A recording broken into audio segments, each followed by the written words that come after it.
Hello friends, good morning. कैसे हैं आप सब? आई होप आप सब बहुत अच्छे होंगे, खुश होंगे अपने परिवार के साथ। तो सुबह के बजे हैं 9:30 और इस टाइम पे मैं कर रही हूँ अपने कपड़ों को फोल्ड। तो ये कल मैंने कपड़े धोए थे, तो मैंने सोचा पहले मैं इन्हीं की तय बना देती हूँ, उसके बाद ही बेडशीट वगैरह झाड़ दूँगी, जिससे जो सफाई है वो प्रॉपर वे में हो जाए।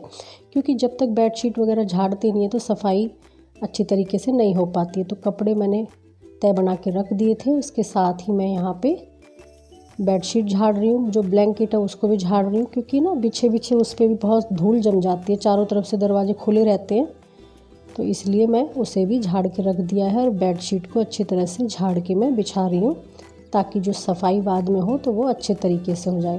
क्योंकि जब पोछा लग जाता है उसके बाद में फिर ये झाड़ना झूड़ना करते हैं तो फिर उससे मिट्टी सी पैरों में लगती रहती है। तो इसलिए मेरी कोशिश यही रहती है कि मैं झाड़ू पोछा होने से पहले ही सभी चीज़ों को अच्छी तरह से झाड़ झूड़ के कर दूं, जिससे कि सफाई अच्छी तरह से हो जाए। तो अभी रचना आई नहीं थी, इसलिए मैं सारी बेडशीट को अच्छी तरह से झाड़ के बिछा रही थी। तो फ्रेंड्स, आप लोग माइंड ना करें, ये मेरा दूसरा ही व्लॉग है, कोई गलती हो जाए तो प्लीज़ मुझे माफ़ कर दीजिएगा। तो यहाँ पे अच्छी तरह से बेडशीट को झाड़ने के बाद मैं जो इस पर ब्लैंकेट बिछा हुआ था उसे भी इसी तरह से रख दूँगी, क्योंकि बच्चे कई बार इस वाले रूम में आकर बैठ जाते हैं तो ब्लैंकेट पैरों पे डाल लेते हैं। क्योंकि अभी मीठी मीठी सी ही सर्दी है, बहुत ज़्यादा सर्दी नहीं है, तो उन्हें हल्की फुल्की ठंड लगती है। तो यहाँ पे जब वो बैठते हैं तो पैरों पे ब्लैंकेट डाल लेते हैं, इसीलिए मैं यहाँ पे बेड पे मैं ये ब्लैंकेट डाल के रखती हूँ।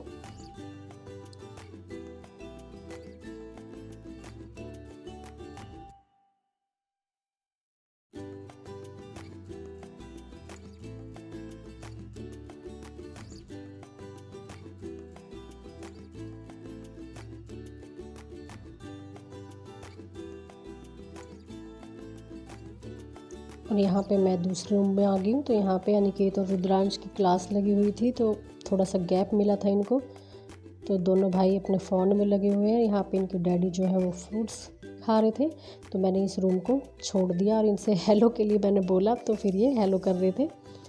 और मैं अब चली जाऊँगी यहाँ के बर्तन लेके सीधा नीचे, क्योंकि अभी ये यहाँ पे थोड़ी देर और बैठेंगे, तो आके मैं उस रूम की सफाई करूँगी। अब मैं आ गई हूँ यहाँ पे नीचे, और इस रूम में भी ये फोल्डिंग थी, तो इसकी भी जो चादर है उसे मैं अच्छी तरह से झाड़ के बिछा दूँगी। इस पर भी मिट्टी जम जाती है पीछे, क्योंकि जो हमारा मकान है वहाँ पे बहुत खाली एरिया पड़ा है, पेड़ पौधे हैं, तो वहाँ से यहाँ पे मिट्टी आती रहती है। तो चादर झाड़ने के बाद मैं यहाँ के जो जूते चप्पल है उनको भी अच्छी तरीके से सही जगह पे रख दूँगी। और अब आ गई हूँ मैं यहाँ पे बच्चों के रूम में। तो ये देखिए, इसको साफ़ करना, झाड़ना पोंछना बहुत मेहनत का काम है, क्योंकि बच्चे ऐसे ही छोड़ के और ऊपर दौड़ के चले गए। तो यहाँ का ये रूम है, ये भी मैं अच्छी तरह से साफ़ कर रही थी। रुद्रांश सोता है इस बेड पे, तो कई दिनों से कह रहा था मम्मा बहुत गर्मी लगती है, तो मैं जो ये मोटा वाला ब्लैंकेट है मैंने उतार दिया है, और जो कॉटन की बेडशीट है आज मैं उसे ही बिछा रही हूँ, ताकि इसे गर्मी ना लगे। क्योंकि अब इतनी ज़्यादा सर्दी तो रही नहीं है, इसलिए मैंने ये वाला ब्लैंकेट उतार दिया था और बेडशीट ही बिछा दी, ताकि इसे गर्मी ना लगे रात में। तो दोनों भाई इस रूम में सोते हैं, एक बेड पे सोता है और एक फोल्डिंग पे, क्योंकि अनिकेत अकेला ही सोना पसंद करता है। तो पिलो वगैरह को भी मैं अच्छी तरह से ठीक करके इन पे रख दूँगी, क्योंकि ऐसे ही फैला के बच्चे छोड़ के चले गए। और अच्छी तरह से इनके रूम को सेट कर दूँगी, ताकि सफाई यहाँ पे आराम से हो जाए। रचना आती है काम करने के लिए, तो वो फटाफट से अपना काम करके चली जाती है, और मुझे झाड़ पोंछ का बिल्कुल टाइम ही नहीं मिलता। और अब आ गई हूँ मैं किचन में। तो किचन में पहले मैं पूरी किचन में साफ़ कपड़ा लगाऊंगी खाना बनाने से पहले।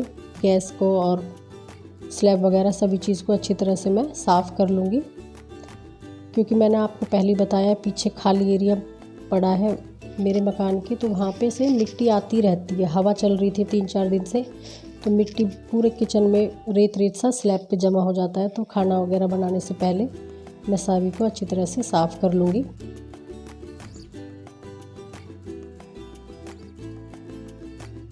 और उसी कपड़े को अच्छी तरह से पानी में धोने के बाद मैं गैस पे लगाऊंगी, क्योंकि सारे में मिट्टी मिट्टी हो रही थी, तो पानी में अच्छी तरह से मैंने वॉश कर लिया है। अब इसके बाद मैं गैस साफ़ करूँगी, ताकि अच्छी तरह से गैस पे मिट्टी वगैरह ना रहे और पूरा गैस जो है वो अच्छी तरह से क्लीन हो जाए। तो मेरा यही काम है, सुबह शाम खाना बनाने से पहले मैं गैस ज़रूर साफ़ करती हूँ। सुबह तो हमारे ठाकुर जी का ही भोग लगता है, तो उस टाइम पे और शाम को और दोपहर को भी जब कोई वो मतलब गैस कई बार साफ़ हो जाता है। इस दरमियान कोई गंदा गैस बिल्कुल भी अच्छा नहीं लगता। साथ के साथ करते रहो तो इतनी फिर मेहनत बाद में करनी नहीं पड़ती, फटाफट सफाई हो जाती है। तो किचन को क्लीन करने के बाद और ये देखिए रुद्रांश आ गया है और रुद्र अपना दूध गर्म कर रहा था डॉगी के लिए। मैं मना कर रही थी कि मैं कर दूंगी अभी, मैं कि उसमें से सब्जियां निकाल रही थी फ्रिज में से, और इसे इतनी जल्दी हो रही थी कि मम्मा मेरा डॉगी भूखा है, तो ये दूध गर्म कर रहा था। तो फ्रिज में रखा था दूध, काफ़ी ठंडा था, तो थोड़ा सा इसने हल्का सा गर्म कर लिया। कह रहा मेरे डॉगी का गला ख़राब हो जाएगा। रोटी और ये इसे खिलाने जा रहा था डॉगी को। रुद्र को डॉगियों से बहुत ज़्यादा प्यार है, तो ये सुबह शाम ऐसे ही डॉगियों को, गली के कुत्तों को ही खाना खिला देता है, दूध और रोटी, और सुबह शाम ऐसे ही एक्स्ट्रा बनवा लेता है। मम्मा मेरे डॉगी के लिए आप बना देना। ये देखिए लाइट वगैरह जला रहा है कि मम्मा आप शूट कर रहे हो तो बिल्कुल अंधेरा हो रहा है। मैंने कहा बेटा पहले ही बहुत गर्मी सी लग रही थी यहाँ पे किचन में, तो फिर मैंने एक लाइट बंद करा दी, क्योंकि अभी मुझे इतना पता भी नहीं है, नया नया ही मैं ब्लॉग बनाने लगी हूँ। कुकिंग वीडियोस तो आप देखते रहते थे पहले ही इस चैनल पे। और यहाँ पे मैंने दूध भी बिलना रख दिया है, कई दिनों की मलाई हो रही थी। इतने दूध बिल रहा है, मैंने फटाफट से आटा लगा दिया, क्योंकि मुझे दोपहर का खाना भी बनाना था, तो साथ के साथ ही आटा भी लग जाएगा और मैं फिर घी भी निकाल लूँगी। तो यहाँ पे मैं आटा लगा रही थी और ये घी अब मैं निकाल रही हूँ। साथ के साथ ही फटाफट मैं इनका घी निकाल लूँगी, उसके बाद फिर सब्ज़ी बनाऊँगी। तो कई दिनों की मलाई ये इकट्ठी हो रही थी। घी बना लेती हूँ, और जो बच्चे मक्खन खाते हैं तो उसे मक्खन रख लेती हूँ, थोड़े से का मैं घी बना लेती हूँ इसी को ही ताके। तो इस तरह से इसका बढ़िया यूज़ हो जाता है। और यहाँ पे मैं सब्ज़ी बनाने लगी थी, तो आज मैं आलू और शिमला मिर्च की सब्ज़ी बना रही थी। सिंपल ही तरीके से आज की मैं सब्ज़ी बना रही थी।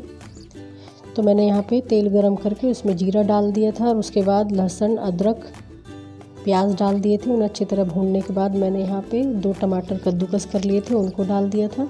और उसके बाद मैंने इसमें सिंपल अपने घर के मसाले, नमक हल्दी मिर्च इसे डाल दिया था। अच्छी तरह पकाने के बाद फिर मैंने इसमें कटी हुई सब्जियां डाल दी थी। तो इसे मैं 1 से 1.5 मिनट तक भून लूँगी इसी में ही। अच्छी तरह मिक्स करने के बाद इससे जो सब्ज़ी का टेस्ट बहुत ही ज़्यादा बढ़ जाता है और बहुत ही टेस्टी सब्ज़ी बनती है भूनने से। और फिर जो शिमला मिर्च है वो गैस वगैरह भी नहीं बनाती। कई लोगों को शिकायत होती है कि शिमला मिर्च खाने से गैस बन जाती है, तो इस तरह अगर आप भून के बनाएंगे तो बिल्कुल भी गैस नहीं बनेगी। और ये देखिए यहाँ पे रचना आ गई थी, और मैं उसे बता रही थी वीडियो के बारे में। ये शर्म आ गई और बहुत जल्दी पोछा लगाने लगी, क्योंकि कई लोगों को पसंद नहीं होता कि भाई वो वीडियो में आए या फिर वो वीडियो बनाए। तो कह रही थी भाभी मेरे घर वाले देखेंगे तो उन्हें अच्छा नहीं लगेगा। और यहाँ पे मैंने दोपहर के खाने के लिए सैलेड भी काट के तैयार कर लिया था, रोटियाँ भी बन रही थी गर्मा गर्म, और ये मैंने रुद्रांश के लिए खाना डाल दिया था।